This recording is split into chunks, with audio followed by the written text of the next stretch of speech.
హల్లెలూయా. ఆయన సన్నిధికి వచ్చామంటే మన గొప్పతనం ఏమీ లేదు, కానీ దేవుడు మనల్ని ప్రేమించి ఆయన దగ్గరికి మనల్ని రప్పించుకున్నాడు. లేఖనాలు తెలియపరుస్తున్నాయి, ఆయనే మొదట మనలను ప్రేమించును గనుక మనము ఆయనను ప్రేమించుచున్నాం. దానికి స్తోత్రం. అతిశయించువారు ఎవరిని బట్టి అతిశయించాలంటే ప్రభువుని బట్టి మాత్రమే అతిశయించాలి. మనం కలిగినటువంటి దేవుణ్ణి బట్టి, మన కొరకు ప్రాణం పెట్టినటువంటి యేసయ్యను బట్టి, మన కొరకు తిరిగి రానయ్యున్నటువంటి ఆ సర్వోన్నతులైన దేవుణ్ణి బట్టి మనం అతిశయించవలసిన వారమై ఉన్నాం. దేవునికి స్తోత్రం కలుగునుగాక. హల్లెలూయా. గడిచిన వారము దేవుని ఏ మాటలతో మనల్ని దర్శించారో ఎవరికైనా గుర్తుందండి? మర్చిపోయారా? అదృష్టవంతులు అందరూ. మతిమరుపు అంటే ఒక మంచి అదృష్టం అంటే దేనికి టాపిక్ ఏంటి?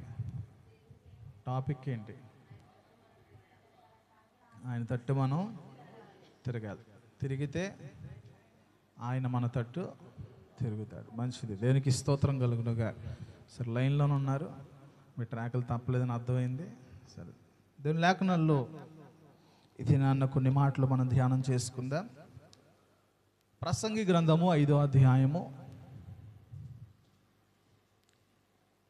ప్రసంగి గ్రంథము 5వ అధ్యాయము 1వ వచనాన్ని చదువుకుందాం. నీవు దేవుని మందిరమునకు పోవునప్పుడు నీ ప్రవర్తన జాగ్రత్తగా చూచుకొనుము. బుద్ధిహీనులు అర్పించున్నట్లుగా బలి అర్పించుట కంటే సమీపించి ఆలకించుట శ్రేష్టము. వారు తెలియకే దుర్మార్గపు పనులు చేయుదురు. నీవు దేవుని సన్నిధిని అనాలోచనగా పలుకుటకు నీ హృదయమును త్వరపడనీయక నీ నోటిని కాచుకొమ్ము. దేవుడు ఆకాశమందున్నాడు, నీవు భూమి మీద ఉన్నావు, కావున నీ మాటలు కొద్దిగా ఉండవలను. చాలండి, చిన్న ప్రార్థన చేసుకుని ముందుకు వెళ్దాం. సర్వాధికారి, సర్వోన్నతుడా, పరిశుద్ధుడైన మా యేసయ్యా, నీ ఘనమైన నామానికి స్తోత్రాలు. ప్రభా, ఇంతవరకు కీర్తనలోను ఆరాధనలోను నువ్వు మమ్మల్ని తోడుగా నడిపించారు, నీకు స్తోత్రాలు. వాక్యంలోకి వెళ్తుండగా మాకు సహాయం చేయండి. మానవ స్వరము, మానవుని ఆలోచన పూర్తిగా మరుగుపరిచి అయా ఈ ఉదయకాల సమయంలో మా జీవితాలలో ఏదైతే కొదువై ఉందో, ఏదైతే పొరపాటుగా ఉందో, ఏదైతే సరి చేసుకోవాల్సి ఉందో ఆ మాటలు మాకు అనుగ్రహించమని ప్రార్థన చేస్తున్నాం. నాయన, నిత్య రాజ్యములోనికి మేము వెళ్ళాలంటే మా జీవితాలు సరిచేయబడాలి కనుక ప్రభా, దానిలో నుండి ఆ ఇరుకైన మార్గంలో నుంచి మమ్మల్ని నడిపించి మా జీవితాలు చెక్కబడి అయ్యా నీ సన్నిధిలో మేము నిందారహితులంగా మార్చబడడానికి సహాయం ఇచ్చేయండి. మా పొరపాట్లను మన్నించి అయ్యా నీ స్వరము ఈ స్థలం అందు వినిపింపచేసి మాతో మాట్లాడమని యేసుక్రీస్తు వారి పరిశుద్ధ నామములో ప్రార్థిస్తున్నాం తండ్రి, ఆమేన్. దేనికి స్తోత్రం కలుగును గాక. హల్లెలూయా. నీవు దేవుని మందిరమునకు పోవునప్పుడు నీ ప్రవర్తన జాగ్రత్తగా చూసుకొనుము. బుద్ధిహీనులు అర్పించున్నట్లుగా అర్పణలు అర్పించుట కంటే సమీపించి ఆలకించుట శ్రేష్టము. దేనికి స్తోత్రం. హల్లెలూయా, హల్లెలూయా. ఇక్కడ దేవుని మందిరానికి వెళ్ళినప్పుడు మాత్రమే ప్రవర్తన జాగ్రత్తగా చూసుకోవడం కాదు, కానీ అసలు దేవుని మందిరానికి వెళ్తున్న మనము మన ప్రవర్తన జాగ్రత్తగా ఉండినట్లుగా చూసుకోవాలి. దేనికి స్తోత్రం. హల్లెలూయా.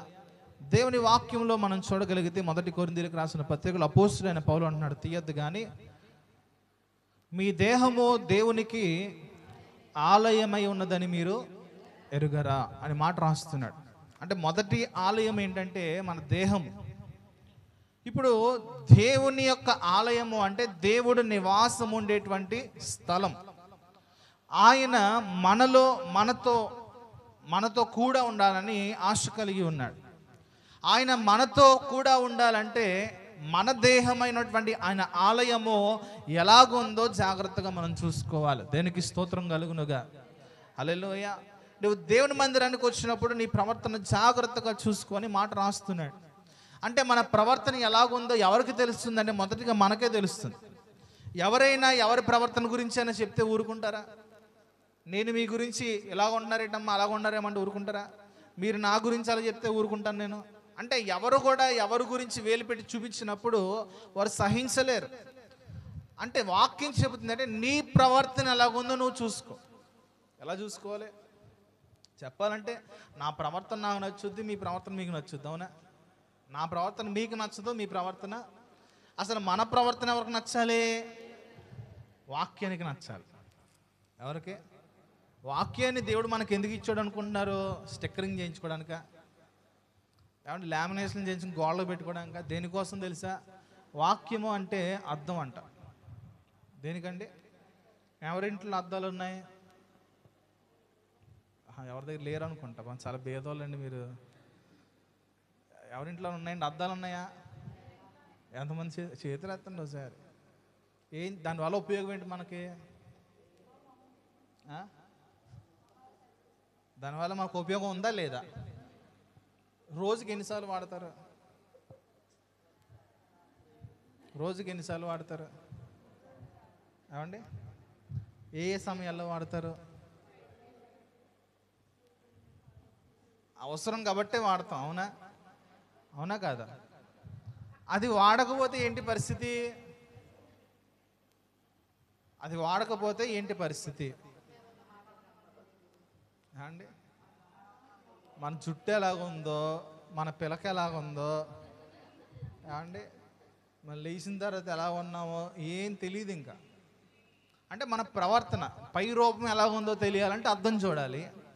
మన ప్రవర్తన ఆత్మీయ స్థితి లేదా మన జీవితం ఎలాగుందో తెలియాలంటే దేవుని వాక్యమును చూడాలి. దానికి స్తోత్రం కలుగునుగా. హల్లెలూయా. దేవుని వాక్యం చదువుతున్నప్పుడు లేదా దేవుని వాక్యం వింటున్నప్పుడు నీ ప్రవర్తన బయటపడుద్ది. ఎందుకంటే నీ ఎదురుగా నిలబడేది ఎవరంటే అద్దం. ఏ నిలబడుద్ది? నువ్వు ఒప్పుకున్నా ఒప్పుకోకపోయినా నీ సహజ లక్షణాన్ని చూపిస్తుంది బయటికి. అద్దం చూపించి ఇలా ఉన్నావమ్మా అంటే, చిచి నేను ఇలాగ ఉన్నా, నేను చాలా అందంగా ఉంటాను, నేను ఇలాగ ఉన్నా, ఐశ్వర్యరాయ్ ఇలా ఉండాలి, ఇదేంటి ఇలా ఉన్నానంటే ఈ అద్దం తప్పు అంటారా? కుదురుద్దా? అర్థం పని ఏంటంటే నీ సహజ లక్షణం, నువ్వు ఎలాగున్నావో అలాగే. నీ ముఖం మీద పింపుల్స్ ఉన్నాయో, నీ ముఖం మీద గీతలు ఉన్నాయో, రాత్రి ఎవరైనా రక్కేసారో, ఏదున్నా సహజ లక్షణం చూపించాల్సిన బాధ్యత అర్థం. అలాగే దేవుని వాక్యం కూడా నీ సహజ లక్షణము, నీ హృదయం ఎలాగుంది, నీ ఆలోచనలు ఎలాగున్నాయి, నీ తలంపులు ఎలాగున్నాయి, నీ ఉద్దేశాలు ఎలాగున్నాయి, దేవుని ఎదుట భయభక్తులు కలిగి ఉన్నావా లేదా దేవునికి దూరం అయిపోయావా, భక్తిహీనతలోకి వెళ్ళిపోయావా, బుద్ధిహీనతలోకి వెళ్ళిపోయావా, ప్రతీది చూపించేది ఏంటి అంటే దేవుని వాక్యం అనే అర్థము. దేవునికి స్తోత్రం కలుగునుగా. హల్లెలూయా. నీకు నచ్చినా నచ్చకపోయినా యథార్థంగా చూపించేది వాక్యం. ఏమంటే ఎప్పుడన్నా ఎగ్జిబిషన్లో రకరకాలుగా, ఇప్పుడు లేవనుకుంటాం, మన చిన్నప్పుడు కొన్ని అద్దాలు టికెట్ కొనుక్కుని వెళ్తే లావుగా కనబడడానికి, ఎత్తుగా కనబడడానికి, ఏమండి ముఖం తప్పడుగా కనబడడానికి, మన ముఖాలు మన స్వరూపాలు మార్చే అద్దాలు ఉన్నాయి. చూసారు? ఎప్పుడైనా వెళ్ళారా? ఏమండి వాళ్ళ ఆవిడ గారికి తెలియదు పాపం, సాగల్లో ఎక్కడ మారుమూల ప్రాంతంలో ఉన్నారు కాబట్టి ఆయనకి వాళ్ళ ఆవిడ గారికి వాళ్ళ పిల్లలకి ఏం తెలియట్లే పాపం. ఇప్పుడే బయటకు వచ్చారు, ఇప్పుడు రావట్లేదండి. ఇప్పుడు మనకి ఇన్స్టాగ్రామ్లో ఓపెన్ చేస్తే అక్కడ టికెట్ కొనుక్కోకుండా ఫ్రీగా వచ్చింది. ఇప్పుడు మనము మిక్కీ మౌస్ కావాలంటే ఆ మొహం వచ్చేస్తుంది, కుక్క మొహం కావాలంటే కుక్క మొహం వస్తుంది, పంది మొహం కావాలంటే పంది మొహం. అంటే మనం కాదు, కానీ సహజ లక్షణాన్ని చూపించదు, నిన్ను మార్చి చూపిస్తుంది. ఇప్పుడు బ్యూటీ యాప్స్ ఉన్నాయి. ఏమంటే ఎంత కర్రిగడన్నా సరే దాంట్లో ఫోటో దిగనే తెల్లగా మెరిసిపోతూ ఉంటాడు. అది సహజ లక్షణమేనా? ఏమండి సహజ లక్షణం అంటే ఏంటి? యాజ్ ఇట్ ఈస్, నువ్వు ఎలాగున్నావో అలా చూపించడం.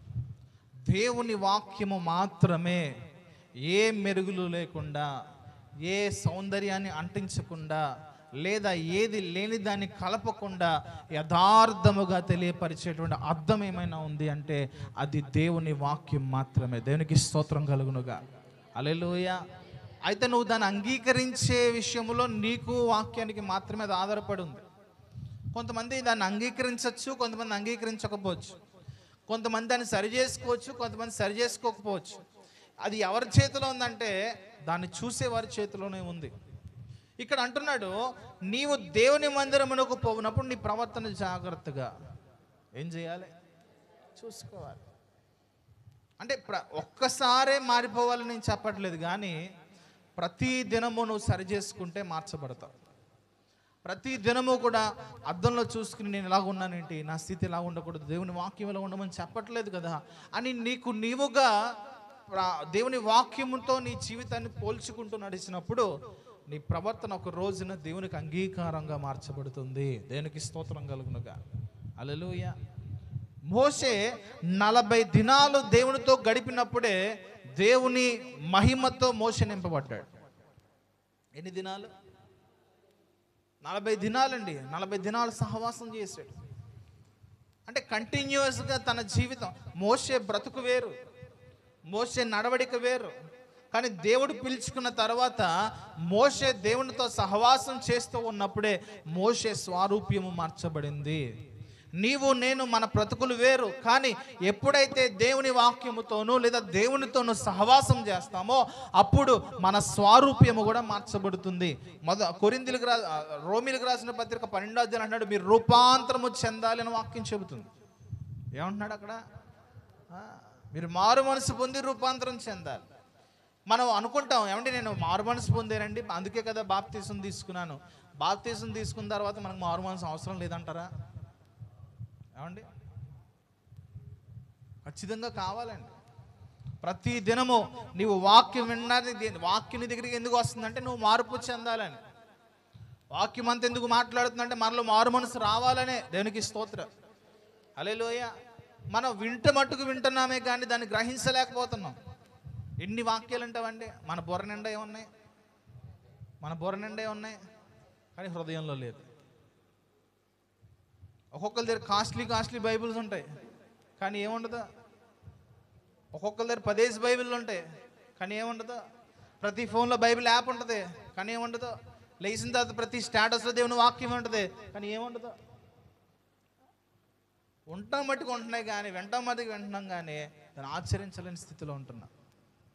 దేవుని వాక్యము ఒక్కటైనా నువ్వు నెరవేర్చి చూస్తే నీలో కొంచెం ఆత్మీయత ఎదుగుదల కనబడుతుంది. దేవునికి స్తోత్రం. ఏమండి? ఒక్కటైనా అంటే అన్నీ ఒకేసారి చేయలేం కదా. ఒకటొకటిగా మనం దాన్ని ఎప్పుడైతే నెరవేర్చగలుగుతామో మన ప్రవర్తనలో మార్పు వస్తుంది. మార్పు రావాలనే కోరిక నీలో పుట్టాలి తప్ప ఎవరో నిన్ను బలవంతం చేస్తే నువ్వు మారలేవు. అవునా కాదా? కొన్ని 100 మంది కూర్చోబెట్టి కౌన్సిలింగ్ ఏమంటే పని అవుద్దా? ఏమండి? చదువు లేనోడికి కొన్ని కోట్లు జీతాలు ఇచ్చి టీచర్లు తీసుకొచ్చి చదువు చెప్తే చదువుతుందా? ఎవరికి రావాలి చదువు? ముందు ఆడికి లోపల పుట్టాలి. నా కోసం ఇంతమందికి కష్టపడిపోతున్నారు, ఇంతమంది ఏడుతున్నారు, కనీసం నేను చదివితే బాగుపడతానేమో అని ఆడికి రావాలి. మారాలనే తలంపు ఎవరికి రావాలి? వారికే రావాలండి.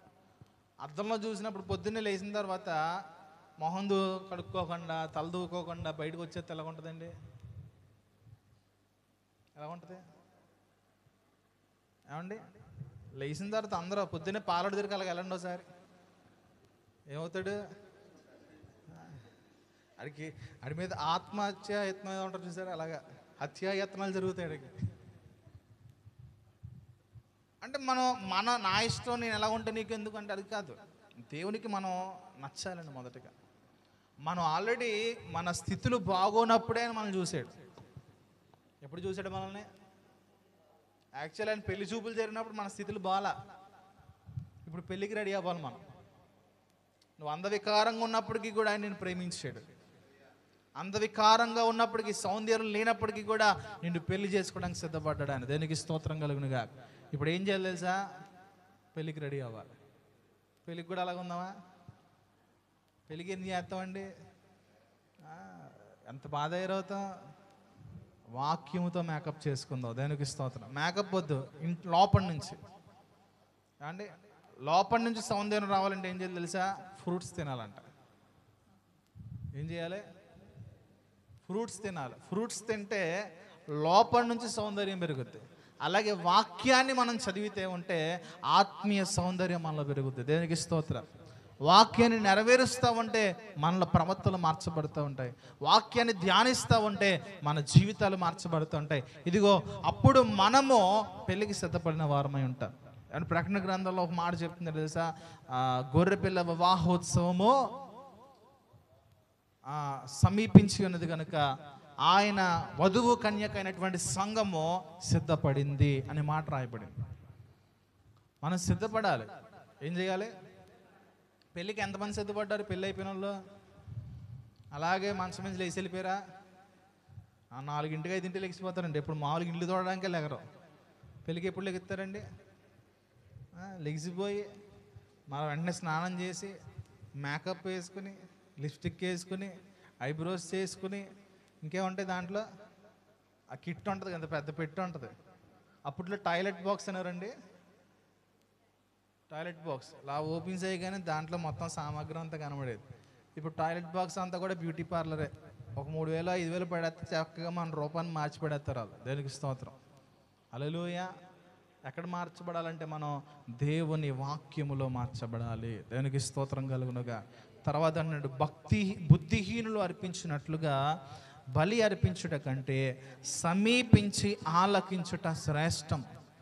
మొదట మనం చేయాల్సింది ఏంటంటే దేవుని సన్నిధిలో లేదా దేవునికి దగ్గరగా ఉండి ఆయనతో ఆయన ఏదైతే మనతో మాట్లాడుతున్నాడో దాన్ని ఆలకించుట శ్రేష్టం.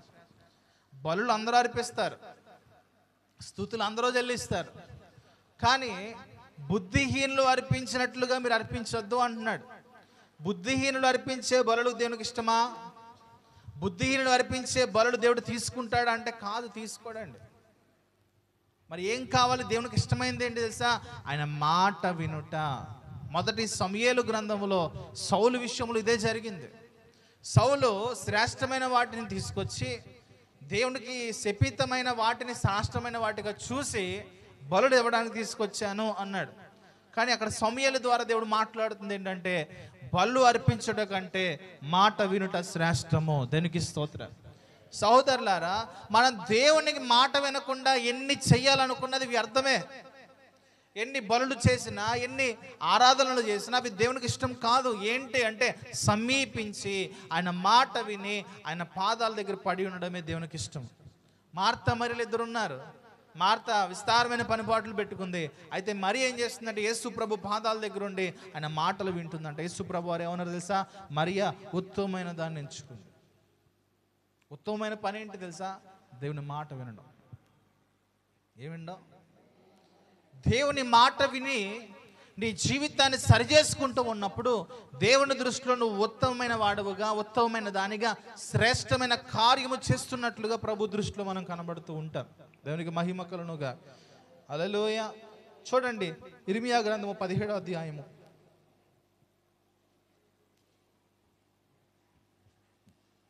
ఇర్మియా గ్రంథం 17వ అధ్యాయము 10వ వచనం చదువుదాం.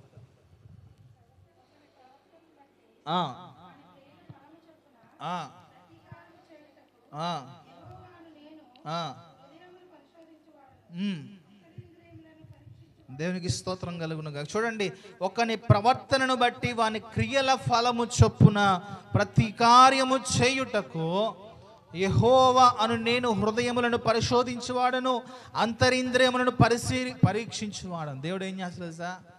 ప్రవర్తనను బట్టి క్రియాఫలాలు ఇస్తాడంటాడు. నీ ప్రవర్తన ఎలాగ ఉంది? అందుకే చెప్తున్నా, ప్రవర్తన జాగ్రత్తగా చూసుకోండి, ప్రవర్తన సరి చేసుకోండి. ఎందుకు చెప్తున్నాడు? మన ప్రవర్తన బట్టి ఏమొస్తాయంటండి? ఏమంటే ఏం చెట్టు వేస్తే, ఏ విత్తనం వేస్తే అది కొయ్యాల్సి వస్తుంది. మనం ఏ విత్తనాలు వేస్తాం? ఇంటి చుట్టూ ఏం వేసుకుంటామండి? ఇంటి చుట్టూ ఏం వేసి ముళ్ళ పొదలు ఎవరన్నా వేసుకుంటారా? లేకపోతే పనికిరాని చెట్లు, పనికిరాని మొక్కలు ఎవరన్నా వేసుకుంటారా? పిచ్చి మొక్కలు విత్తనాలు ఎరుకుని ఎవరన్నా వేసుకుంటారా? ఎందుకు వేసుకోరు? ఏం వేసుకుంటాం? వేసుకుంటే మామిడి చెట్టు, జాన్ చెట్టు, ఇంకేంటి వేసుకుంటారు? తులసి, ఇంకా యాప్ చెట్టు. అది ఏమన్నా ఉపయోగం ఉంటే వేసుకుంటాం, కానీ ఉపయోగం లేని వేసుకోంగా. ఎందుకంటే మనం ఏదైతే విత్తుతున్నామో అదే. దేవుడు కూడా అదే మాట్లాడతాడు. ప్రవర్తన ఎలా చూస్తాడంటే హృదయాలను పరిశోధిస్తాడంట. ఏం చేస్తాడండి ఆయన?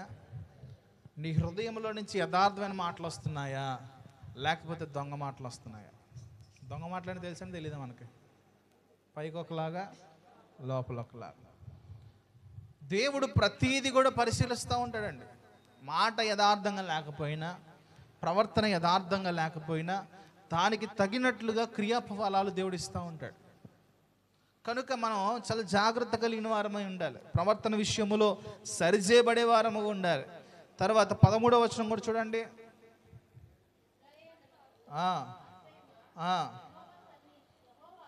యెహోవా నిన్న విసర్జించి వారందరూ సిగ్గునందుదురు, నా ఎడల ద్రోహం చేయువారు యెహోవాను జీవజలముల ఊటను విసర్జించి ఉన్నారు గనుక వారు ఇక మీద పేరు వ్రాయబడిన ఇసుక మీద పేరు రాయబడిన వారుగా ఉంటారు. చూడండి, దేవుని మాటలను విసర్జించే వారి బ్రతుకు ఎలాగ ఉంటుందంటే, ఎలా ఉంటుందంట,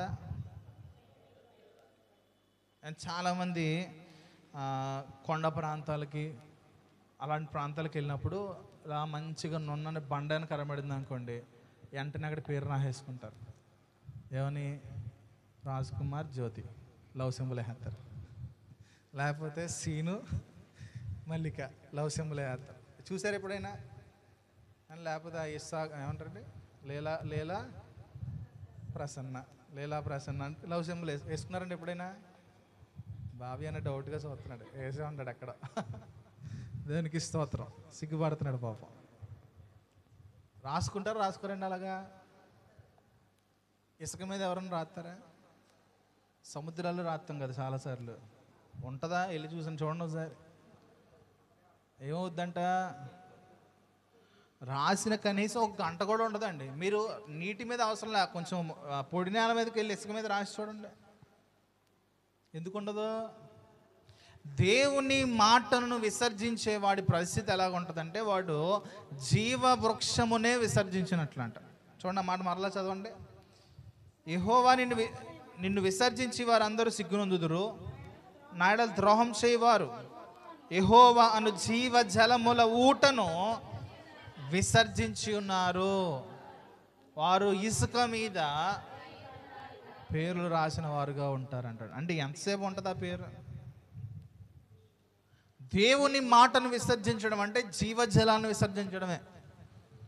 దేవుని వాక్యముని దీంతో పోలుస్తున్నాడు, జీవజలపు ఊట. దేవుని వాక్యం ఏంటి?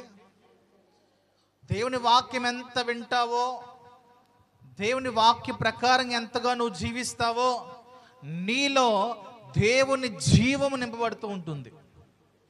మనలో ఉన్న జీవం ఎలాంటిదంటే కొన్ని రోజులకు పోయేదండి. 2 జీవాలు ఉన్నాయి. ఒకటి అందరికీ కలిగి ఉన్న జీవం. మనం పొందుకోవాల్సిన జీవం ఏంటంటే దేవుని ద్వారా వచ్చే జీవం. నేనిచ్చు నీళ్లు తాగువాడు ఎన్నడూను కూడా చనిపోడు, చనిపోయినను తిరిగి లెగుస్తాడు. ఆ జీవ జలములు ప్రభు మనకి ఇవ్వడానికి ఇష్టపడుతున్నాడు. దేవునికి స్తోత్రం. హల్లెలూయా. జీవ జలములు నువ్వు తాగాలి. జీవజలాన్ని ఏం చేయాలి? మనం తాగాలండి. అనుదినము తాగుతూ ఉండాలి. నువ్వు ఎంతగా తాగుతావో నీలో ఉన్న శరీర సంబంధమైనటువంటి జీవం పోయి ఆత్మీయ జీవముతో నింపబడుతూ ఉంటావు. దానికి స్తోత్రం. మనందరం కూడా శరీర బలం కోసం ప్రయాసపడుతూ ఉంటాం. పొద్దున్నే లేకంటే ఒక లీటరు గోరువెచ్చని నీళ్ళు తాగండి అనుకో, పొద్దున్న పడపడ తాగేస్తాం. ఏమన్నా ఆరోగ్యం పెరుగుతుందా? వయసు ఏం తగ్గుతుందా? పొద్దున్నే లేకుండా ప్రోటీన్ ఫుడ్ తింటాం, అన్నీ తింటాం, ఆరోగ్యం కోసం అన్నీ చేస్తున్నాం, కానీ ప్రయోజనం లేదు. కానీ ఆత్మీయ ఆరోగ్యం కోసం దేవుడు చెప్తున్నటువంటి ప్రతి టిప్స్ను పాటించగలిగితే ఆత్మీయ జీవమును పొందుకుంటావు, శరీర జీవము కూడా నీకు వస్తుంది. దేనికి స్తోత్రం కలుగునుగా. హల్లెలూయా. ప్రధానమైనది మనకేం కావాలి అంటే ఆత్మీయ జీవం. జీవ జలములను విసర్జించే వారంగా మనం ఉండడానికి వీల్లేదండి. వారి పేరు ఎలాగ ఉంటుందంటే ఇసుక మీద రాసుకున్నట్లుగా ఉంటుంది. అంటే ఇప్పుడు రాసినప్పుడు కనబడుతుంది, కానీ మరి కొద్ది క్షణాల్లోనే, కొద్ది నిమిషాల్లోనే ఆ పేరు తుడిచివేయబడుతుంది. జాగ్రత్త. విసర్జించేటువంటి మనస్సు, దేవుని వాక్యాన్ని విసర్జించేటువంటి మనస్సు, లేదా దేవుని మాటను విసర్జించేటువంటి మనస్సు మన జీవితాల్లో ఉంటే దాన్ని మనం తొలగించుకోవాలి. అది ఏదైనా సరే, నిన్ను బాధించినప్పటికీ, నిన్ను కష్టపెట్టినప్పటికీ నువ్వు ఖచ్చితంగా దేవుని మాటను అనుసరించి దాని ప్రకారంగా నువ్వు జీవించవలసిన వారమై ఉన్నాం. దేవునికి స్తోత్రం. చూడండి, మొదటి కొరింథీయులకు రాసిన పత్రిక 15వ అధ్యాయము 13-14 వచనాలు చదువుదాం. మొదటి కొరింథీ 15:33-34.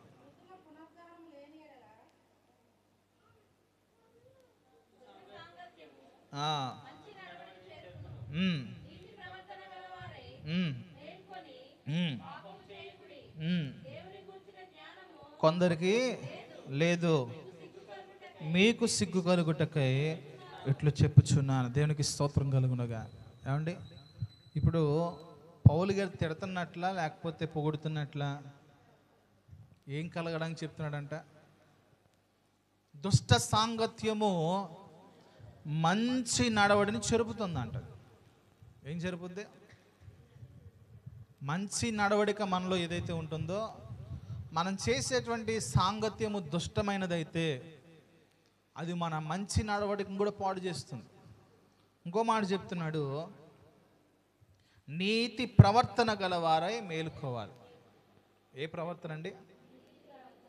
నీతి ప్రవర్తన అంటే ప్రభువుని వెంబడించేటువంటి ప్రవర్తన, ప్రభువుని అనుసరించే ప్రవర్తన, దేవుని మాటలు విని దాని ప్రకారంగా జీవించే ప్రవర్తనను నీతి ప్రవర్తన అంటారు. తర్వాత పాపము చేయకుడి, దేవుని గురించిన జ్ఞానం కొందరికి లేదు. ఏం లేదంట? క్రైస్తవుల్లోనే దేవుని గురించిన జ్ఞానం లేని వారు చాలామంది ఉన్నారండి. పేరుకు క్రైస్తవులే, వారు కూడా ఆదివారాలు చర్చికి వెళ్తారు, వారు కూడా తెల్లని వస్త్రాలు వేసుకుంటారు మీకులాగా. ఏమండి, కానీ వాళ్ళకి ఏం లేదంట? దేవుని గురించి జ్ఞానం లేనటువంటి క్రైస్తవులు ఎంతోమంది ఉన్నారండి. సహోదరులారా, దేవుని గురించిన జ్ఞానం అంటే దేవునికి మనం ఎలాగుంటే ఇష్టమో అలా జీవించడం. భక్తుడైన దావీదు గురించి దేవుడు మాట్లాడాడు. ఏమన్నాడు తెలుసా? అతడు నా హృదయానుసారుడు. అంటే దేవుని గురించినటువంటి జ్ఞానం దావీదుకి తెలుసు. మోషే గురించి మాట్లాడుతున్నాడు, అతడు నా ఇల్లంతటిలో నమ్మకమైన వాడు. దేవుని గురించిన జ్ఞానం ఎప్పుడు నీకు నాకు తెలుస్తుందంటే దేవుని గురించి ఆలోచించినప్పుడు తెలుస్తుంది. మన ఆలోచనలు ఏంటి? ఏం తిందుమా, ఏం త్రాగుదుమా, ఏం ధరించుకుందామా, ఏం కట్టుకుందామా, ఇదే. ఇది దేవుని గురించిన జ్ఞానాన్ని నేర్పుతుంది.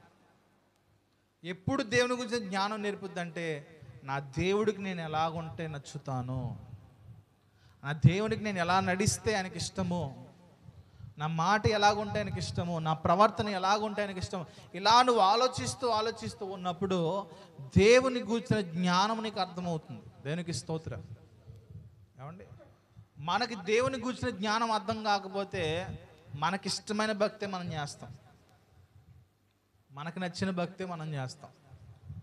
నీకు నాకు నచ్చిన భక్తి అది దేవుని జ్ఞానాన్ని నేర్పదు. కానీ దేవుని లేఖనాల్లో ఎలాంటి భక్తి చేయాలో దేవుడు నేర్పుతూ ఉంటాడు.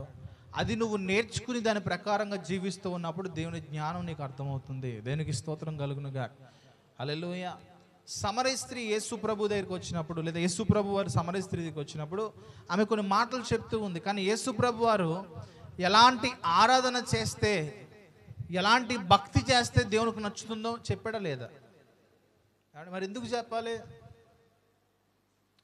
అమ్మ, ఒక కాలం వస్తుంది, ఆ కాలంలో యెరూషలేములో కానీ లేదా ఈ ప్రాంతంలో కానీ దేవుని ఆరాధించరు. తండ్రిని ఆరాధించేవారు ఆత్మతోనూ సత్యముతోనూ ఆరాధించే కాలం వస్తుంది. యథార్థంగా ఆరాధించేవారు తండ్రికి కావాలి. ఆరాధన ఎలా చేయాలో, దేవుణ్ణి ఎలా ఆరాధించాలో ప్రతీది కూడా అక్కడ రాయబడిందండి. మనకు నచ్చినట్లుగా భక్తి చేయడానికి వీలేదు. ప్రస్తుత దినాల్లో ప్రపంచంలో యేసు ప్రభువునే ఆరాధిస్తున్న వారిలో కొన్ని వేల రకాల ఆరాధనలు ఉన్నాయి. ఇలా చేయాలి, అలా చేయాలి, ఇలా చేస్తేనే అని చెప్పి కాదండి. అది వాక్యానుసారమా కాదా అని పరిశీలన చేయాల్సింది నువ్వే. కొన్ని దాంట్లో మోకాల మీద మెట్లు ఎక్కుతారు. మరి దేవుని గురించి ఎక్కడైనా రాయబడిందా? కొబ్బరికాయలు కొడతారు, అట్టుపూలు పెడతారు, అగరత్తులు వెలిగిస్తారు, ఏమంటే సిలువుకు దండాలు పెడతారు. ఇవన్నీ వాక్యానుసారం కాదు. కానీ అది వారికి నచ్చింది. ఎవరికి? మనుషుడికి. ఇప్పుడు నడిచినోడి దగ్గరికి వెళ్ళి ఎవరు ఇలా చేయకూడదని చెప్తాడు, ఒప్పుకుంటాడా? ఇలాగే ఎప్పటి నుంచో చేస్తున్నాను, ఇలా చేసి కూడా నేను మేలులు పొందుకున్నా, ఇలా చేసి కూడా నేను ఆశీర్వాదాలు పొందుకున్నా అని చెప్పడాడు? చెప్తాడా చెప్పడా? ఏమవుతుంది మరి? ఏం చెప్తాం వాడికి మనం? వాటి క్రియాఫలాలు ఉంటాయండి. ప్రతిదానికి క్రియాఫలం అనేది ఉంటుంది. అందుకే దేవుని వాక్యమును అనుసరించి దాని ప్రకారంగా చేసే భక్తి దేవుని దగ్గరికి వెళ్తుంది. నీకు నచ్చచ్చు, నీకు సంతోషం కలిగించవచ్చు. కొంతమంది అంటారు చాలా మంచి దర్శనం జరిగిందని నాకు అంటారు. అవునా? వాడి హృదయానికి సంతోషం కలిగింది, కానీ అసలైనటువంటి నిజమైనటువంటి ఆరాధన ఏంటో వారికి తెలుసుకోగలిగారా? మనం కూడా అంతే, కొన్నిసార్లు చాలా హ్యాపీగా ఫీల్ అవుతున్నాం అని అంటారు, కానీ అది అసలైందా కాదా, సత్యముగా ఉందా లేదా, అది దేవునికి యథార్థమైనటువంటి ఆరాధనగా ఉందా లేదా అని పరిశీలించి తెలుసుకోవాల్సిన బాధ్యత మందే. దానికి స్తోత్రం కలుగునుగా. అయితే అది కొన్ని దినాలే, కొన్ని క్షణాల్లో మాయమైపోతూ ఉంటుందండి. కానీ దేవుని ఆరాధించేవారు ఎలాగ ఉంటారంటే ఆత్మతో సత్యముతో ఎల్లప్పుడూ, అది పలానా తారీఖనో లేకపోతే పలానా రోజని కాదు, ఎల్లప్పుడూ కూడా వారు దేవునికి యథార్థమైన మనసుతో ఆరాధన చేస్తూ ఉంటారు. నీతి ప్రవర్తన కలిగిన వారుగా ఉండాలి. తర్వాత అంటున్నాడు, మీకు సిగ్గు కలుగుటకై ఇలాగ చెప్తున్నారు. మరి ఈ సంఘము, కొరింథీ సంఘంలో తిడుతున్నాడా పొగుడుతున్నాడా? ఏమండి? తిడుతున్నాడండి. అక్కడ కూడా నామకార్థత ఏర్పడిపోయింది. అక్కడ కూడా వారికి ఇష్టానుసారమైన ఆరాధనలు ఏర్పడిపోయినాయి. అందుకని దుష్ట సాంగత్యము మంచి నడవడికి చెరుపుతుంది, జాగ్రత్త. మన ప్రవర్తన దేవుని దృష్టిలో యథార్థంగా ఉండునట్లుగా మనల్ని మనమే కాసుకోవాలి, మనల్ని మనమే సరి చేసుకోవాలి, మన ప్రవర్తన మనమే మార్చుకోవాలి. ఎవరో కూడా మనల్ని మార్చలేరు. మార్చగలుగుతారండి? నీకు నీవుగా అనుకుని దేవుని వాక్యము అనుసరించి నడుచుకోగలిగితే అప్పుడు నీ ప్రవర్తన మార్చబడుతుంది. ఇంకో మాట చదువుకుందాం. మొదటి పేతురు పత్రిక 1వ అధ్యాయం 16వ వచనము. మొదటి పేతురు పత్రిక 1వ అధ్యాయం 16వ వచనం. కాగా మీరు విధేయులకు పిల్లలై మీ పూర్వపు అజ్ఞాన దశలో మీకు ఉండిన ఆశలను అనుసరించి ప్రవర్తింపక, మిమ్మును పిలిచినవాడు పరిశుద్ధుడై ఉన్న ప్రకారము మీరును సమస్త ప్రవర్తన యందు పరిశుద్ధులై ఉండుడి. దేవునికి స్తోత్రం కలుగునుగా. హల్లెలూయా. మునుపు మనకున్నటువంటి ప్రవర్తనను అనుసరించకుండా మనల్ని పిలిచిన వాడు ఎలాంటి వాడు? ఏమండి? నిన్ను పిలిచిన దేవుడు ఎలాంటి వాడు? అది ఎలా తెలుసుకోగలుగుతావు? నేను చెప్తే తెలుసుకున్నావా, లేదా ఎవరన్నా చెప్తే తెలుసుకున్నావా? అది అన్నాడు, దేవుని గురించిన జ్ఞానం కొంతమందికి లేదు అంటున్నాడు. ఎందుకంటే వారు పరిశీలించాల. యెహోవా ఉత్తముడని రుచి చూసి తెలుసుకోవాలి. దేవుని శక్తి అయినా, దేవుని పరిశుద్ధత అయినా, దేవుని కృప అయినా, ఏదైనా సరే నువ్వు దాన్ని అనుభవిస్తేనే నీకు అర్థమవుతుంది తప్ప ఎవరో చెప్పింది విని దాని ప్రకారంగా వెళ్ళినంత మాత్రమున దాంట్లో మనం పరిపూర్ణం కాలేమండి. దేవునికి స్తోత్రం కలుగునుగా. హల్లెలూయా. దేవుణ్ణి ఎప్పుడు కూడా నువ్వు వ్యక్తిగతంగా తెలుసుకోవాలి. ఆయనతో సహవాసం చేసి నువ్వు అర్థం చేసుకోవాలి. దేవుని శక్తి ఏంటి, దేవుని ప్రేమ ఏంటి, దేవుని దయ ఏంటి, దేవుని కృప ఏంటి, దేవుని క్షమాగుణం ఏంటి, ఆయనకు ఉన్నటువంటి విలువైన లక్షణాలు ఏంటి, ఇవన్నీ రుచి చూస్తేనే నీకు అర్థమవుతుంది. అవునా? మీ ఇంటికి ఎవరైనా చుట్టాలు వచ్చారనుకోండి, ఎక్కడికైనా బిర్యానీ హోటల్కి తినడానికి తీసుకెళ్ళి, మంచి హోటల్ కంటే ఎక్కడ తీసుకెళ్తారు? ఆల్రెడీ మీరు 4-5 సార్లు ఎక్కడైనా తిని ఎక్కడైతే బాగుంటుందో ది బెస్ట్ దగ్గర తీసుకెళ్తారా? అమ్మో ఇక్కడ ఎక్కడో 49 రూపాయలకి బిర్యానీ అన్నాడు, అక్కడ తీసుకెళ్తారా? ఏమండి? 49 రూపాయలకే బాస్మతి బిర్యానీ అని తీసుకెళ్తారా దావీద్ గారు? లేదా ఇంట్లోనే చేయించేస్తారు 1 కేజీ బియ్యం తెచ్చి. ఎక్కడ తీసుకెళ్తారు? ఏమండి? కొంచెం మంచిగా ఏదైతే బాగుంటుందో అక్కడికే తీసుకెళ్తాం.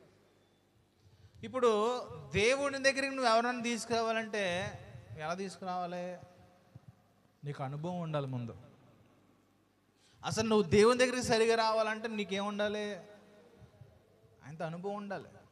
దేవునితో నీకు సరైనటువంటి అనుబంధం లేకపోయినా, సరైనటువంటి సహవాసం లేకపోయినా నీకు దేవుడు ఏంటో అర్థం కాడు. మనుషులు చెప్తారు, నాకులాంటి బొచ్చుల మంది చెప్తారు, నువ్వు బొచ్చుడు సార్లు వింటావు, కానీ అర్థం అవ్వాలిగా. కూర్చుంటాం, వెళ్ళిపోతాం, కానీ అర్థం కాదండి. ఎప్పుడు అర్థం అవుతుందో తెలుసా? ఒక్కసారి ఆయనలో దిగాలి నువ్వు. దేనికి స్తోత్రం. ఆ గొప్పదనం ఏంటో, ఆ ప్రేమ ఏంటో, అని శక్తి ఏంటో ఆ రుచి చూసినప్పుడే మనకు అర్థమవుతుంది. కనుక ఇక్కడ దేవుడు పరిశుద్ధుడు గనుక, ఎందుకు ఆయన పరిశుద్ధుడు గనుక మన సమస్త ప్రవర్తన యందు పరిశుద్ధతలో నడిపించబడాలి. ఆయన కృపతో మనం నడిపించడానికి ఇష్టపడుతున్నాడు.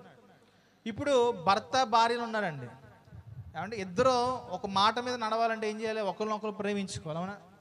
భార్య ఏమనుకోవాలి, నా భర్తకి ఇలా ఉంటే ఇష్టం కాబట్టి అలా అలా జీవించాలి.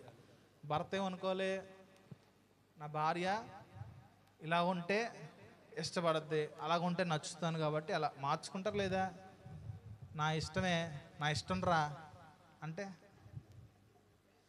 అలాగే నవ్వులు పాలు అయిపోతుంది మొత్తానికి అండి. అంటే ప్రవర్తన మార్చుకుంటున్నావు లేదా? మా అమ్మ ఇలాగే పెంచింది, మా నాన్న ఇలా పెంచుంటే కుదరదు. పెళ్ళి అయిపోయిన తర్వాత ఇద్దరు కలిసి ఉండాలి. అమ్మ నాన్న మధ్యలో బతుకుతారా? కాదు కదా. మరి రేపు పొద్దున్న యేసు ప్రభుతో బతకాలంటే నా ఇష్టం అనడం కుదరదు కదండి. ఇంకోటి ఉంది, ఎవరిష్టానుసారంగా వాళ్ళు జీవితే వాళ్ళ క్రియాఫలాలు కింద ఉన్నాయంట. వాళ్ళ కోసం పాతాళం దాచిపెట్టబడింది అంటండి. అక్కడ ఇష్టానుసారంగా జీవించిన వాళ్ళకి బోల్డ్ అంత ప్లేస్ ఉందంటాడు. ఇష్టానుసారంగా వారి తన సొంత ఆలోచనల చేత నడిపించబడిన వారి కొరకు దాచబడి ఉంది. అవన్నీ కూడా చాలా భయంకరమైన పరిస్థితి. ఎవరో కూడా పరలోకం ఉందన్నా నరకం ఉందన్నా నమ్ముతారా? ఏమండి, నమ్ముతారా నమ్మరా? ఎవరు నేను నమ్ముతానా? మీరు నమ్ముతారా? ఎప్పుడు ఎలా నమ్ముతారు? ఏమండి, అసలు మన కష్టాలు నరకంతో పోల్చడానికి సరిపోవండి. అవి ఎంతంటే 1% కూడా తక్కువ. చాలామంది అనుకుంటారు, అయ్యబాబు నరకం ఇక్కడ అనిపించేస్తున్నాను. అసలు నథింగ్ అది. ఈ లోకల్లో అనిపించే శ్రమలో లోకల్లో అందరూ అనుభవిస్తున్నారు. ఒకదానివే, నేను ఒక్కడనే కాదు, అందరూ అనుభవిస్తున్నారు. అండ్ ఇంకా భయంకరంగా అనుభవించేవారు కూడా ఉన్నారండి. కానీ ఒక విషయం నుంచి ప్రభు మనల్ని తప్పించడానికి ఇష్టపడుతున్నాడు. ఏంటంటే నిత్య నాశనము, నిత్య నరకాగ్ని. దాని నుంచి తప్పించాలనే ప్రభు మన కొరకు ఈ లోకానికి దిగి వచ్చాడు. నీ పాపమును కడగడానికి, మన అతిక్రమములు కడగడానికి, మనపై ఉన్నటువంటి దోషారోపణ కొట్టివేయబడడానికి మన బదులు మన స్థానంలో నుంచి ఉన్నాడు. దేనికి స్తోత్రం. దాని అర్థం ఏంటంటే, నువ్వు ఎప్పుడైతే యేసు ప్రభువుని అంగీకరిస్తావో, ఎప్పుడైతే యేసు ప్రభువుని నువ్వు ప్రేమించడం ప్రారంభిస్తావో, ఎప్పుడైతే యేసు ప్రభు నా కొరకు ఈ లోకానికి వచ్చాడో నమ్ముతావో, వెంటనే నీ మీద ఉన్న పాప భారం అంతా కూడా ఆయన మీద మోపబడుతుంది. మనం అనుకోవచ్చు, నేనేం పెద్ద పాపాలు ఏం చేయలేదు. ఏమనుకుంటారు? నేనేమి పెద్ద, అందరూ అది అనుకుంటారండి. అందరూ చేసేది నేను చేస్తున్నాను కదా, లోకంలో బోలు మంది వాళ్ళకంటే ఘోరంగా నేను లేను కదా అని వాళ్ళతో మనం పోల్చుకుంటున్నాం. కానీ దేవుని వాక్యంతో పోల్చుకుంటున్నామా? ఎంత పరిశుద్ధుడు అని అనుకుంటున్న వాడైనా సరే ఒక్కరోజైనా కూర్చుని దేవుని వాక్యం చదివి బతుకు మొత్తం భయపడిపోతుంది. ఒక ఆయన ఉన్నాడు, ఆర్ఆర్కే మూర్తి అని చెప్పి ఒక ఆయన ఉన్నాడు. ఆయన అంట క్రైస్తవుల్ని చాలా భయంకరంగా ద్వేషించాడు. ఎప్పుడు చూసిన స్వార్థ, ఎవడు చూసినా దేవుని రక్షణ, యేసు ప్రభు మార్గం ఇవన్నీ చెప్తుంటే ఎలాగైనా వాక్యం చదివి, దేవుని గ్రంథం చదివి అందులో ఉన్న తప్పులు బయట పెడదాం అనుకున్నాడు అంటాడు. ఏమనుకున్నాడు? అందులో ఉన్న తప్పులు బయట పెడదాం అనుకున్నాడు అంట. ఆయన పాపం చదవడం ప్రారంభించాడంట. చదువుతూ అంటే ఆయనలో ఉన్న తప్పులే బయటపడినాయి అంటాడు. దేనికి స్తోత్రం. ఆయన అంటున్నాడు వెంటనే, నేను మార్చాలనుకున్న గ్రంథం నాకు వద్దు, కానీ నన్ను మార్చే గ్రంథం నాకు కావాలన్నాడు ఆయన. దేనికి స్తోత్రం. చాలామంది వచ్చాడు, ఎందుకు మారిపోయావు, మనలో ఏమైనా తప్పులుంటే మార్చుకుందాం అందులో అని అన్నారంటండి చాలామంది. ఆయన బ్రాహ్మణుడు. ఏమన్నాడంట, మన గ్రంథాలు ఏమైనా తప్పులుంటే మార్చుకుందాంలే కావాలంటే, నేను మార్చే గ్రంథం కదా నాకు కావాల్సింది, నన్ను మార్చే గ్రంథం. ఆయన చదివాడు కాబట్టే కొన్ని లక్షల కోట్ల మందికి ప్రసంగాలు ఆ దినాల్లో రేడియో ద్వారా వినిపించి అనేక మంది మారు మనసు పొందారండి. అంటే వాక్యం చదివితే ఏమవుతుందో తెలుసా? నీ ప్రవర్తన బయటపడద్దు. నువ్వు చదవడానికి ప్రయత్నం చేయి. నువ్వు నిత్య జీవాన్ని పొందుకోవాలి అంటే దేవుని వాక్యము చదివినప్పుడే నువ్వు పొందుకుంటావు. దేనికి స్తోత్రం కలుగునుగా. అది చదివినప్పుడు మన ప్రవర్తనలు మార్చుకుంటామండి. అది చదివినప్పుడు మన జీవితాలు మార్చబడతాయి. ఖచ్చితంగా అది మనం వేధిస్తుంది. ఏం చేస్తుంది? అప్పుడు ఒక టైఫాయిడ్, ఒక మలేరియా వచ్చిందనుకోండి, పొద్దున్న సాయంత్రం ఇంజెక్షన్ చేయించుకోలేదా? ఏమండి, సంతోషంగా ఉంటుందా, బాధగా ఉంటుందా ఇంజెక్షన్? కానీ ఆ మందు పడకపోతే వ్యాధి తగ్గదే. ఆ ఇంజెక్షన్ డోస్ పడకపోతే జబ్బు తగ్గదు, అది మరణకరమైన జబ్బుగా మారిపోతుంది. ఆ ఇంజెక్షన్ ఎలాంటిదో దేవుని వాక్యం దానికంటే శక్తి కలిగింది. దేనికి స్తోత్రం. దేవుని వాక్యం నీకు నొప్పి రప్పించిన, బాధ కలిగించిన, కన్నీరు తెప్పించిన, అది ఏదైనా నిన్ను నిత్య జీవ మార్గములో నడిపించడానికే దేవుని వాక్యం మనకున్నది. దేనికి స్తోత్రం కలుగునుగా. హల్లెలూయా. 2వ పేతురు పత్రిక 3వ అధ్యాయము 12వ వచనం చదువుదాం. 2వ పేతురు 3:12.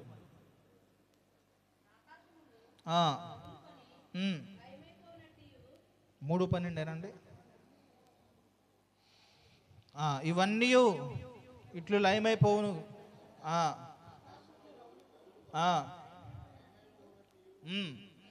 పంచభూతములు మహావేంద్రముతో కరిగిపోవునట్టు దేవుని దినపు రాకడ కొరకు కనిపెట్టుచు దానిని ఆశతో అపేక్షించుచు మీరు పరిశుద్ధ ప్రవర్తనతోనూ భక్తితోనూ ఎంతో జాగ్రత్త గలవారై ఉండవలెను. దేవునికి స్తోత్రం కలుగు. ఎప్పుడు వరకు అంటే తెలుసా?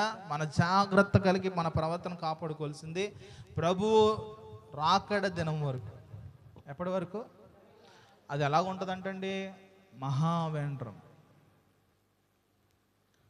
అంటే చాలా భయంకరమైన దినం అంటది. ఆ దినాన్ని ఎవరో కూడా ఊహించలేరు. చూడు, చాలామంది సంతోషించడానికి కొన్ని ట్రిప్స్కి వెళ్తూ ఉంటారు. పైనుంచి వాటర్ ఫాల్స్ లైట్గా వస్తూ ఉంటాయి, ఆడుకుంటూ ఉంటారు. ఒక్కసారిగా జలపాతం పెరిగిపోద్ది, మధ్యలో ఉంటారు. చెప్పొస్తుంది అది ఏమన్నా? చాలాసార్లు అండి, ఒకసారి 2 సార్లు జరగలే, కొన్ని 100ల సార్లు జరిగింది ఇలాగా. వెంటనే ఏమవుద్ది? తప్పించుకోవడానికి అవకాశం లేక చనిపోతున్నారు. ప్రశాంతకరమైన పరిస్థితి ఉంటుంది, కానీ ఒకేసారి ఆ ఉగ్రత దినం అనేది కనబడుతుందండి. క్రైస్తవుడు ఆ ఉగ్రత నుంచి తప్పించుకోవడానికే దేవుని చేత రక్షించబడుతున్నాడు. దేవునికి స్తోత్రం. హల్లెలూయా. మన ప్రవర్తన సరిచేయబడినప్పుడు మనకి సంతోషం. దేనికి అంటే ఈ భూమి మీద ఉన్నటువంటి ఈ బంధకము నుంచి మనకు విడుదల దొరుకుతుంది. భూమి మీద ఉన్నటువంటి ఆ భారాల నుంచి మనకు విడుదల దొరుకుతుంది. కష్టాల నుంచి విడుదల దొరుకుతుంది. అప్పుల నుంచి విడుదల దొరుకుతాయి. రోగాల నుంచి విడుదల దొరుకుతాయి. నువ్వు బాధపడుతున్నటువంటి ప్రతి పరిస్థితి నుంచి విడుదల ఎప్పుడు అంటే యేసు ప్రభు రాకడ సమయంలో. దేవునికి స్తోత్రం కలుగునుగా. హల్లెలూయా. కొన్నిసార్లు భయంకరమైన వేదనలు వస్తూ ఉంటాయండి. ఇది ఎప్పుడు ఆగుద్దా అనుకుంటాం, అవునా కదా? దీని ముగింపు ఎప్పుడా అని అనుకుంటాం. శరీర సంబంధమైన దానికి ముగింపు అనేది లేదండి. ఎప్పుడు ముగింపు అంటే ఒకటే, నాలుక బయట పెట్టేసినప్పుడే. ఇప్పుడు నాలుక బయట పెట్టినప్పుడే, లేకపోతే సంతోషంతో ప్రభు రాకను ఎదుర్కొనేటప్పుడే. ఈ రెండే మనల్ని ఈ భూమి మీద ఉన్నటువంటి భారం నుంచి విడిపించే. దేనికి స్తోత్రం కలుగునుగా. అది ఇక్కడ అంటున్నాడు 12వ వచనంలో, దేవుని దినపు రాకడ కొరకు కనిపెట్టుచు దానిని ఆశతో అపేక్షిస్తూ, అంటే ఎదురు చూసేవారు. దేవుని రాకడ కొరకు ఆశతో ఎదురు చూడాలి. ఎదురు చూడగలుగుతున్నాం మనం? ఆ దినం అంటే భయం వస్తుందా? ఆశతో ఎదురు చూస్తామా? ఏమండి, ప్రభా అప్పుడు వచ్చిండు ఆయన అంటే ఇంకా చాలా పనులు చక్క పెట్టుకోవాల్సి ఉన్నాయి. దావీదు గారు మా పనులన్నీ మధ్యలో వదిలేసి వచ్చారు, అవగానే వెళ్ళిపోలే అండి. అన్ని మీరు కూడా ఇంటి దగ్గర కుక్కర మధ్యలో పెట్టి వదిలేస్తారు. కూర తాలింపు వేయకుండా వచ్చారు, ఇలా తాలింపు వేసుకోవాలి. ఇన్ని పనులు ఒకసారి ప్రభువా వచ్చాయండి, మరి కూర ఏమైపోవాలి? ఏమండి, పెట్టుబడి పెట్టిన వ్యాపారాలు చాలా ఉన్నాయి, ఏమైపోవాలి? ఏమండి, ప్రమోషన్ల కోసం ఎదురు చూసేవాళ్ళు అవన్నీ ఏమైపోవాలి? ప్రభువా రా అంటాం మనం, కొంచెం ఆలస్యంగా రా ప్రభు, అప్పుడే కంగారే ఉంది,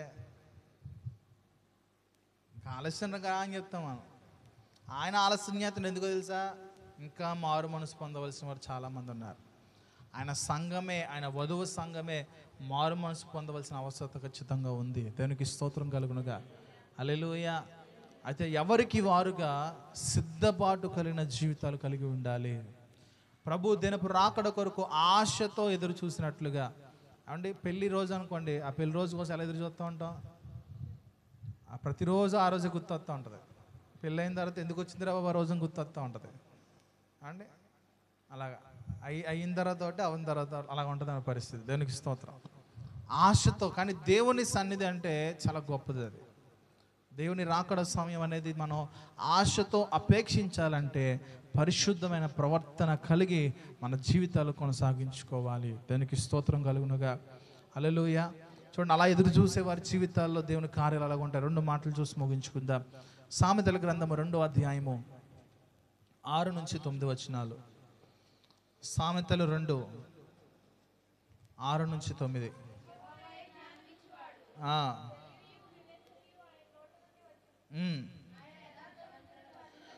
ఆయన యథార్థవంతులను వర్ధిల్ల చేయును, యుక్త మార్గములో తప్పకుండా నడుచుకుని వారిని ఆయన కేడెముగా ఉన్నాడు. న్యాయము తప్పిపోకుండా ఆయన కనిపెట్టును, తన భక్తుల ప్రవర్తన ఆయన కాచును. అప్పుడు నీతి న్యాయములో యథార్థమును ప్రతి సన్మార్గము నీవు తెలుసుకుంటావు. దేనికి స్తోత్రం కలుగును. చూడండి, ఎవరైతే నీతి ప్రవర్తన కలిగిన వారుగా, యథార్థమైన ప్రవర్తన కలిగిన వారుగా నడుచుకోవడానికి ప్రయత్నం చేస్తారో వారి ప్రవర్తనను కాచేది ఎవరంటే దేవుడే. ఎవరు ఏం చేస్తాడంటే దేవుడు భద్రపరుస్తాడు, సరిచేస్తూ ఉంటాడు, చెక్కుతూ ఉంటాడు. వారికి ఏది మంచి మార్గమో ఏది యుక్తమైన మార్గమో తెలియపరుస్తూ ఉంటాడండి. మోసపోనివ్వకుండా ప్రభు కాపాడుతూ ఉంటాడు. దేవునికి స్తోత్రం కలుగునుగా. హల్లెలూయా. ఎప్పుడు అంట ఆయన మార్గాలు నడుచడానికి ఇష్టపడు, ఇష్టపూర్వకముగా చేయాలి. భక్తి ఎలా చేయాలి? కష్టపూర్వకంగా చేయాలి. చర్చికి ఎలా రావాలి? అయ్య బాబా ఆదివారం వచ్చేసిన దానికి కష్టంగా రావాలి. ఇంట్లో ప్రోద్బలంతో రావాలి, ఇంట్లో గోళతో రావాలి. ఏమన్నా అంతేనా? ఎలా రావాలి? ఇష్టపూర్వకంగా వచ్చిన వాళ్ళు ఎలాగుంటారు? వాళ్ళు 2 వచ్చారండి ఇష్టపూర్వకంగా. మన వాక్యం తగిలినట్టుంది, వెంటనే వచ్చేసారు. 9 అలా ముళ్ళు అలా పడింది, వచ్చేసారు. ఇష్టపూర్వకంగా వచ్చారు. మిగతా వాళ్ళందరూ ఇష్టపూర్వకంగా రాలా, కష్టపూర్వకంగా వచ్చారు. దాని అర్థం అదేగా. టిఫిన్ కూడా మానేసి వచ్చారంటండి పాపం దావీదు గారు అయితే. అవునండి, అవునా? చేశారా? ప్రవచనం వచ్చింది నా దగ్గర నుంచి. నాకు కూడా వస్తున్నాయి ప్రవచనాలు అయితే. అంతేకాదు, తెలియదని చెప్పడమేగా ప్రవచనం అంటే. దేవునికి స్తోత్రం. ఇష్టపూర్వకంగా అంటే ఏంటంటే ప్రతి దాన్ని ఉపేక్షించి దేవుని వైపు నడవడమే అది దేవునికి ఇష్టమైనది. ఎప్పుడైతే మనం మంచి ప్రవర్తన, దేవునికి ఇష్టమైన ప్రవర్తన నడుచుకోవడానికి ప్రయత్నం చేస్తామో అప్పుడు దేవుడు మనకి సహాయం చేస్తాడంట, ఆలోచన చెప్తాడంట, మంచి మార్గాలు నేర్పిస్తాడంట, యుక్త మార్గంలో మనం నడిపిస్తాడంట. దేవునికి స్తోత్రం కలుగునుగా. ఇంకా ప్రభువే నడిపించాడంటే దానికి ఇంకేమన్నా ఉంటుందండి? దేవుడే స్వయంగా నడిపిస్తే ఇంక దానికి ఏమన్నా తేడాలు వస్తాయా? రా. ఆయన పట్టుకుని నడిపించడానికి ఇష్టపడుతున్నాడు. ఇశ్రాయేలుతో ఇదే మాట్లాడేవాడండి ఆయన. నేను మీకు తోడైన నడిపిస్తానని చెప్తే వాళ్ళు మాకు నీ తోడు అవసరం లేదనేవారు. నేను మిమ్మల్ని విడిపిస్తానంటే నాకు నువ్వు అవసరం లేదనేవారు.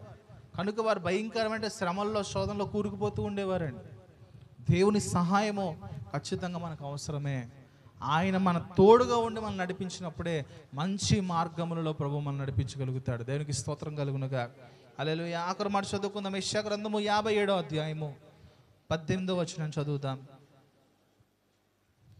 యెషయా గ్రంథము 57వ అధ్యాయము 18వ వచనము. ఎవరు ఎవరు దేవుడు ఏం చేస్తున్నాడంట? చూస్తాడా చూడ్డా? చెప్పండి ఒకసారి. దేవుడు వారిదా మందా? అలా చదవండి ఒకసారి. చూశాడు.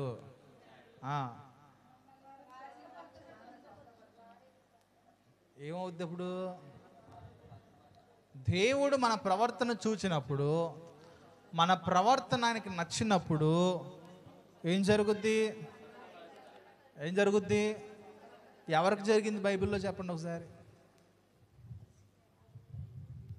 హిజ్కియాకు జరిగింది. అవునా? ఏమని జరిగింది? హిజ్కియాకు మరణకరమైన రోగం వచ్చింది. వెంటనే దేవుడు యెషయా ప్రవక్తను పంపించి నీళ్లు చదువుకో, నీ టైం అయిపోయింది, సూట్ కేసు చదువుకుని వచ్చాయని చెప్పాడు.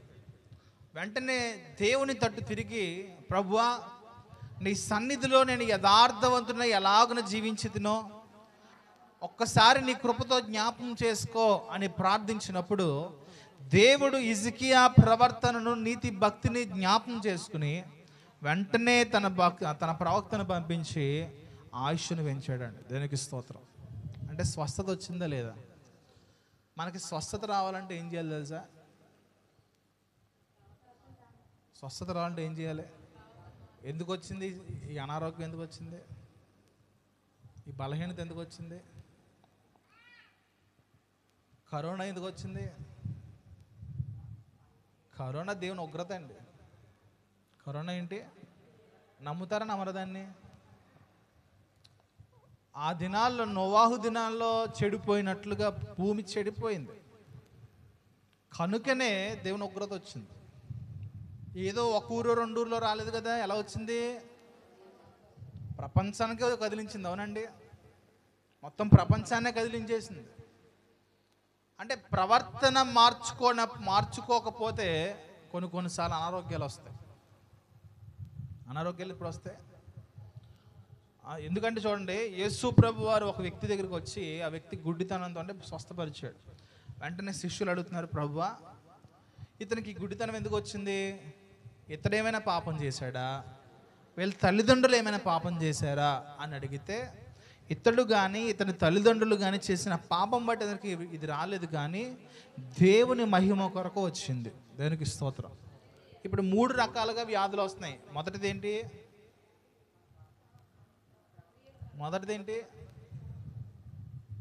తల్లిదండ్రుల వల్ల వస్తుందంటే. రెండవది ఏంటి?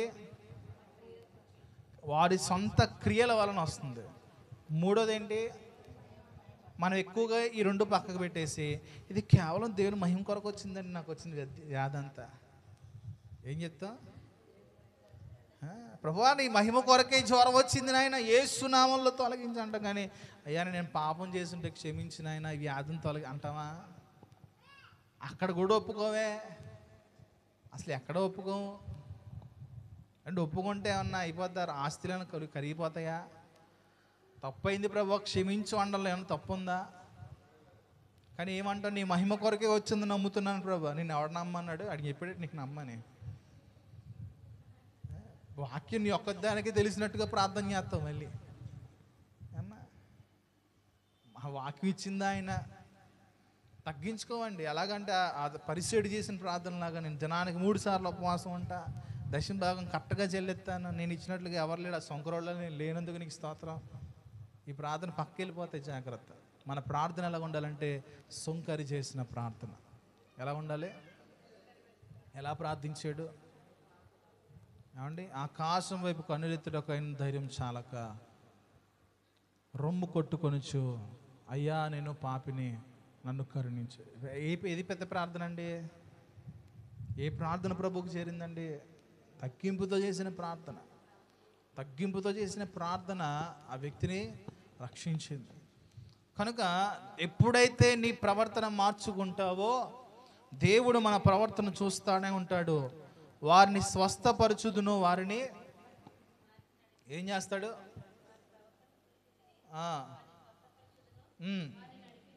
నడిపించండి. ఎక్కడ నడిపిస్తాడు ఆయన? ఎక్కడికి నడిపిస్తాడు తెలుసా? నిత్య మార్గంలో నడిపిస్తాడు. ఎక్కడికి? దావీదు ఒక ప్రార్థన చేశాడు, ప్రభువా నా యందు నీకు ఆయాసకరమైన మార్గం ఏదైనా ఉందేమో చూడుము, నిత్య మార్గంలో నన్ను నడిపించుము అని ప్రార్థించాడు. ఇప్పుడు దేవుడు మనల్ని ఎక్కడ నడిపిస్తాడు అనుకుంటున్నారు? నిత్య మార్గంలోనికి నడిపిస్తాడు. దేనికి స్తోత్రం. తర్వాత ఏ స్వస్థత? ఆత్మీయ స్వస్థత. ఏ స్వస్థత అండి? ఆత్మీయ ఆరోగ్యంతో ఉన్నామా? ఆత్మీయ రోగంతో ఉన్నామా మనం? ఏమండి? శరీరాలు రోగాలతో నింపబడిపోయినాయి, ఆత్మ మరి ఎక్కువగా నింపబడిపోయింది. ఇప్పుడు రెండిట్లకి కూడా కావాల్సింది ఏంటంటే స్వస్థత. ఏమండి? ఈ స్వస్థత ఎవరు అనుగ్రహిస్తారంటే దేవుడు. ఎప్పుడు అనుగ్రహిస్తారంటే నీ ప్రవర్తన మారినప్పుడు. దేనికి స్తోత్రం. తర్వాత చదువుదాం. వారిలో చూడండి, నీ ప్రవర్తన మార్చబడినప్పుడు నీకేం జరుగుతుందో తెలుసా? నీ దుఃఖము కొట్టివేయబడుతుంది. పైకి సంతోషంగా ఉంటాం, లోపల ఎంత దుఃఖం ఉందో, కదిలితే ఇంక మొత్తం చెరువే. ఉన్నాయి లేవు అలాంటి పరిస్థితులు? ఉన్నాయి. మరి దుఃఖాన్ని ఎవరు కొట్టివేస్తారు? ఏమంటే ఇప్పుడున్న దుఃఖం ఏంటి తెలుసా? అమ్మఒడి తీసాడు, అందరు గుండెలు పెద్ద పెద్ద బండరాలు పడిపోతాయి. గవర్నమెంట్ స్కూల్లో చదివే వాళ్ళకేనంట. అయ్యో ఏం చేద్దాం?